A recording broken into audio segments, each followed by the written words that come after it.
Hello everyone, Dave Pearce here from Aquarium Gardens, and this is a brief introduction to our plants. We hold and keep our plants quite differently from others. We hold them in hydroponic setups, so basically means they're immersed out of the water, going to guaranteed to be completely free from algae. They've got unlimited access to CO2 from the air, there's strong lighting above them, and lots of heavy nutrient dosing at the roots. As you can see, the plants are really strong and healthy, so you're likely to get a really big, strong plant. They transport really well because they're so robust in their immersed format, and also the adaptability of the plants in the aquarium. They're going to adapt really well, much easier than plants that are kept in a submerged format. When you receive your plants, you receive them in a box, and inside the box there will be a tray like so, and this holds up to 12 plants, comes with a lid so they're completely sealed. If they're not in a tray, you'll receive them in a sealed bag like this. Inside the packaging there will be plenty of bubble wrap used to protect the plants so they don't get damaged and thrown around in the post. So you should receive the plants in excellent condition, in the same condition they left us here. If you're not ready to plant the plants straight away when you receive them, you can hold them in their packaging for up to 48 hours. If you want to keep them a little bit longer, just pop them in a room temperature bucket of water and they'll be fine for another further 24 hours. So you've got a potted plant there. What species is it and how do you prepare it? This plant is Hemianthus callitrichoides cuba. It's a foreground plant, a carpeting plant, and now I'll show you how you would prepare this plant to pop it in the aquarium. So first of all, you need to remove the label, we don't need that. And then next, we need to remove the plant from the pot. The pot is used for cultivation purposes only, so we don't need that. So next we need to remove the rock wool from the plant itself. This is your growing medium that's used to grow the plant in the greenhouses from our suppliers. Take your pair of scissors and you can cut the majority of the wool away. This plant has got really short roots, so they won't be. You can just cut most of that away without damaging the roots, and then we can just gently peel away the rock wool from the bottom of the plants, trying not to damage the roots too much. You can actually use your tweezers to take away the rest of the rock wool, the little bits that are left. And then you're essentially left. Now you need to divide the plant into a number of portions. You can do this by just tearing parts of the plant away from the bottom, and there is one portion, and just repeating this process again, trying not to damage the plant roots too much or the plant itself. There's another portion there. If it gets a little bit tricky, you can use your scissors. You can cut the plants away like so. There's another portion.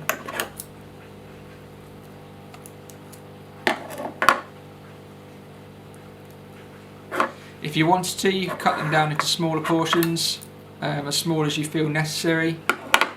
But for now, we've got 6 portions from that pot. Yeah. So first of all, before planting any plants, we need to wet the substrate. It's much easier to plant the plants in a wet substrate rather than a dry substrate. So take your spray mister and wet the substrates. And is that just tap water? This is just tap water, so no special water, no additives. Right, so this plant is a foreground plant and it's a carpeting plant. We're going to plant this in the front of the aquarium, directly into the soil. So you can take one portion and take your tweezers and grab it by the roots, like so. Then you can pop the roots directly into the substrate. Use your finger like that and remove the tweezers, and the plant will be securely in place. It's a very popular carpeting plant, but a lot of people have trouble growing it. What would your top tips would be for success with this Hemianthus callitrichoides cuba? Good lighting. Usually this plant is growing quite low down in the aquarium, so we need good lighting to penetrate. High levels of CO2. It's quite a demanding plant in terms of CO2. Good water movement and circulation around where the plant is growing, and also good fertilisation because it's a fast grower, so it's going to be consuming lots of nutrients. So what plant have you got there, Dave? This plant is Anubis nana. It's a rheophyte plant. These sorts of plants need attaching to wood or rock. Other plants include things like Microsorum, Bulbitis, Bucephalandra. These are all rheophyte plants that should be attached to wood or rock as opposed to planting directly into the substrate. So remove the label and remove the plant from the pot. You'll see the roots, quite a good root structure on this plant. Again, just get rid of all the rock wool, we don't need that. Just a growing medium for plants in cultivation. And you will see this plant has what's called a rhizome. It's big bulky bits at the bottom of the plant. That's one plant there, but we can actually separate that into two portions. We can just cut the rhizome at any point. So I'm going to cut the rhizome with a pair of sharp scissors right down the middle. So we can create two plants, like so.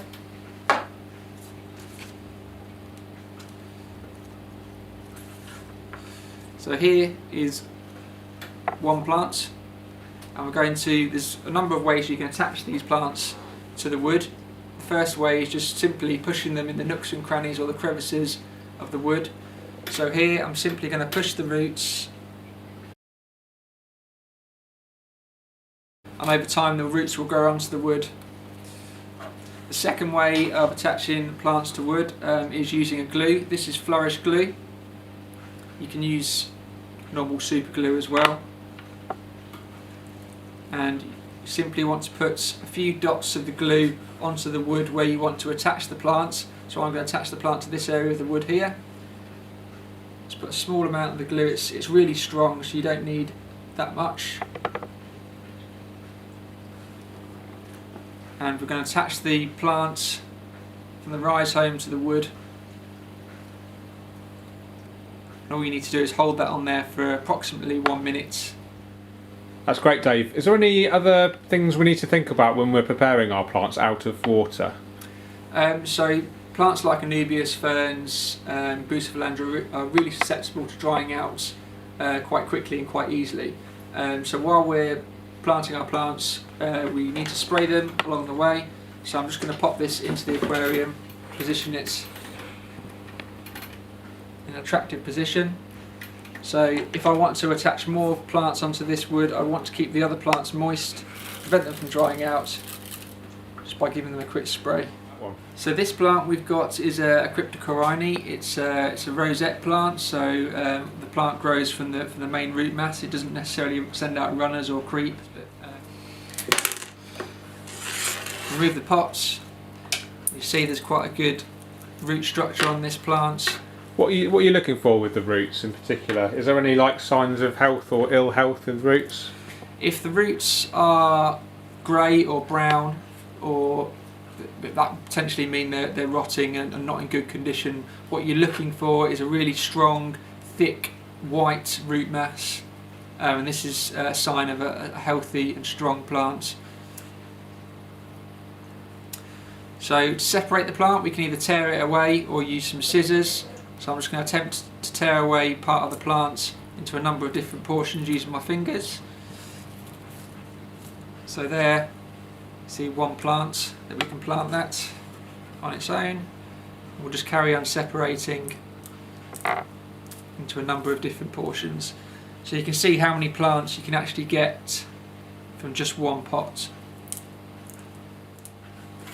So there we go, we've got 8 different plants from just one pot.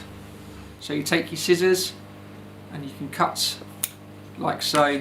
So obviously now there's a smaller root mass there, which is going to make it much easier to plant in the aquarium. Yeah, this species is a mid-ground plant, so ideal for planting just behind your foreground plants, maybe in front of some wood or some rocks in the middle of your aquarium. Again, the same principle, just pop the plant in, use your finger as you're pulling the tweezers out, and you can just tuck them in like so.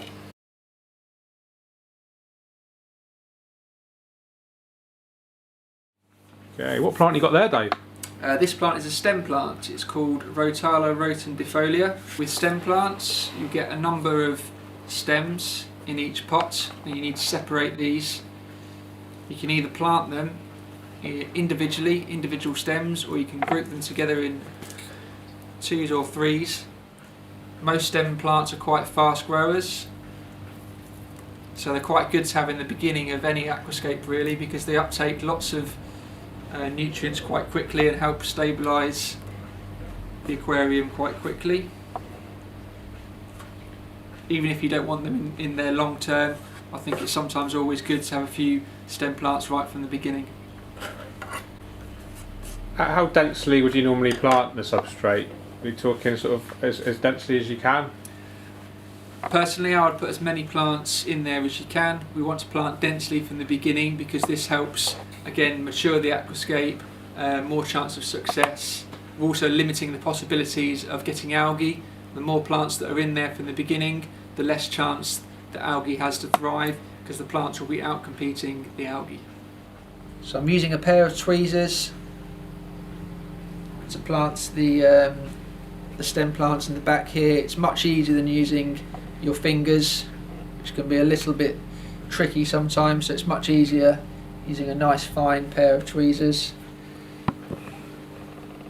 Again, just using your finger and slowly pulling the tweezers out when you're planting them.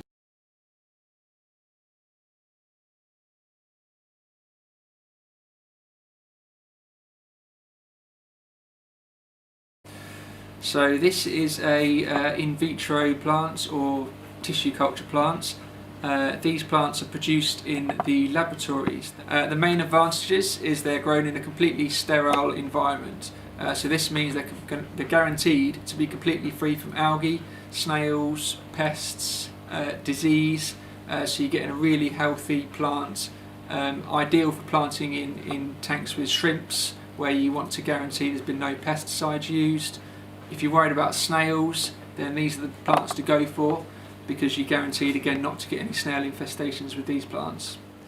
So to prepare your tissue culture plant for planting, we first of all need to remove the packaging. You can remove the lid and gently take out the plant from the pots. There'll either be a gel media in the bottom or some liquid which we can remove. And first of all, we're going to split the pot into a number of portions. So they're quite delicate. It's quite a thick plant mass in these pots. It's surprising how many plantlets you can get from one pot.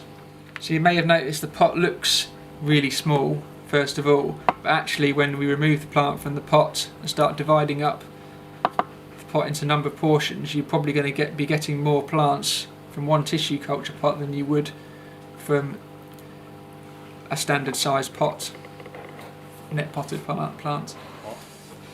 In the beginning, you will need to fertilise your tissue culture plant straight away. You want to give them the best possible start. They are young baby plantlets, so giving them plenty of food is really important. So we're just going to plant them around about 1 or 2 centimetres apart from each other.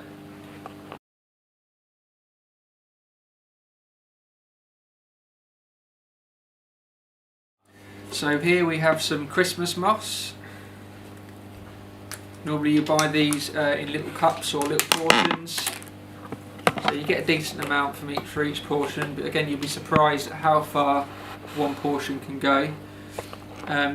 Mosses need to be tied down or attached or glued to wood or rocks, and they will grow and attach themselves to the wood or rocks over time.